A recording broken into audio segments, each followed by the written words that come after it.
السلام علیکم ورحمۃ اللہ وبرکاتہ۔ محترم سامعین، آج کے اس درس میں حدیث نمبر 1216 ریاض الصالحین کی باب الصوم کے تحت پڑھی جائیں گی۔ تو آئیے دیکھتے ہیں سب سے پہلے متن حدیث۔ وعنه ان رسول الله صلى الله عليه وسلم قال من انفق زوجين في سبيل الله نودي من ابواب الجنة يا عبد الله هذا خير، فمن كان من اهل الصلاة دعي من باب الصلاة، ومن كان من اهل الجهاد دعي من باب الجهاد، ومن كان من اهل الصيام دعي من باب الريان، ومن كان من اهل الصدقة دعي من باب الصدقة.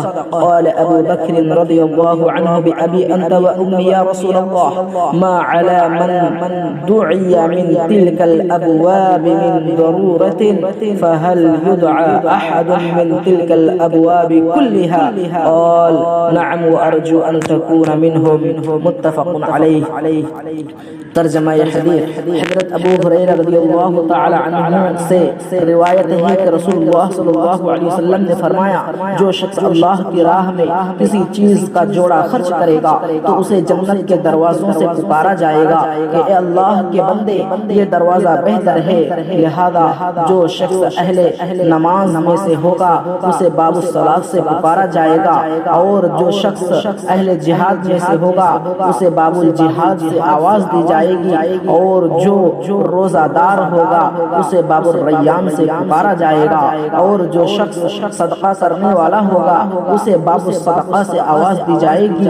اور حضرت ابو بکر رضی اللہ تعالی عنہ نے عرض کیا، یا رسول اللہ میرے والدین آپ پر قربان ہو، جس شخص کو ان دروازوں میں سے کسی دروازے سے پکارا جائے گا اس کے لیے بھی کوئی نقصان دہ بات نہیں، یعنی وہ بھی جنت میں داخل ہو جائے گا۔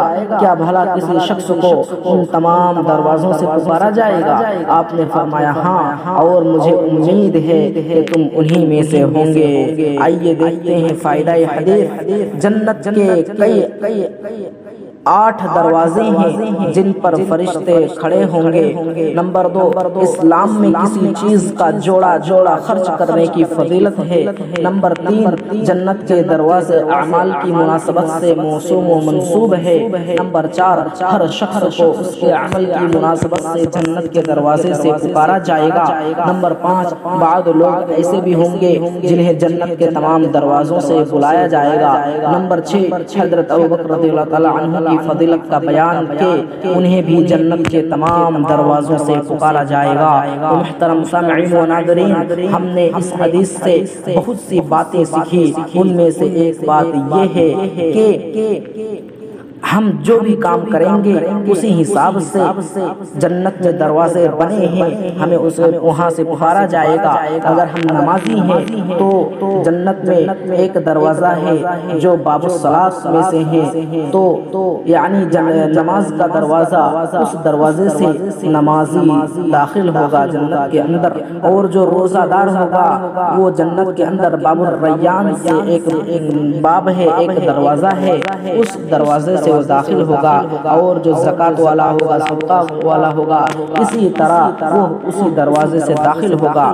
اور ایک دوسری فضیلت یہ ہے کہ اسلام کے اندر جو کوئی جوڑا خرچ کرے تو اس کی بہت فضیلت ہے، اسی لیے اگر کوئی خرچ کرتا ہے یا کوئی صدقہ و خیرات کرتا ہے تو ایک کے بجائے 2 کرے یا جوڑا کرے۔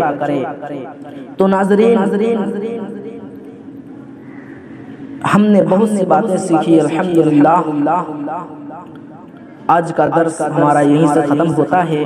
اللہ رب العزت سے دعا کرے کہ الہ العالمین تو ہم تمام کو کما حقہ رمضان کی قدر کرنے کی توفیق عطا فرما، آمین۔ اور جو بھی باتیں ہم نے کہی اور سنی اس پر عمل کرنے کی توفیق عطا فرما، آمین۔ وآخر دعوانا الحمدللہ رب العالمین۔ السلام علیکم ورحمۃ اللہ وبرکاتہ۔